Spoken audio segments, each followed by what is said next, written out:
વિડીયોમાં તમે જે યુવકને જોઈ રહ્યા છો તે એક નિષ્ઠુર બાપ છે। જી હા, આ બાપે પ્રેમિકા સાથે રહેવા માટે 1 વર્ષના બાળકને નદી કાંઠે એમ જ રઝળતું મૂકી દીધું અને બે બાળકે ભૂખ, તરસ અને આકરા તડકાના કારણે હંમેશા માટે શ્વાસ બંધ કરી દીધા। આ સનસનીખેજ ઘટના છે મોરબી જિલ્લાના હળવદ તાલુકાના સુસવાવ ગામની, જ્યાં નદી કાંઠા પાસેથી કોહવાઈ ગયેલી હાલતમાં 1 વર્ષના બાળકની લાશ મળી હતી। પોલીસે જ્યારે તપાસ આદરી તો ચોંકાવનારો ખુલાસો થયો।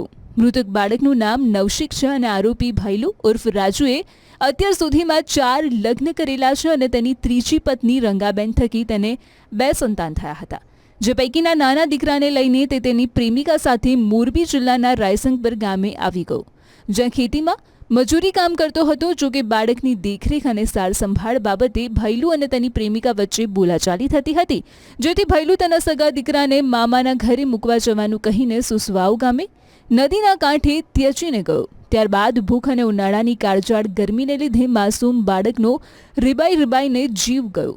હાલ તો આ ઘટના બાદ લોકો આરોપી ઉપર ફટકાર વરસાવી રહ્યા છે।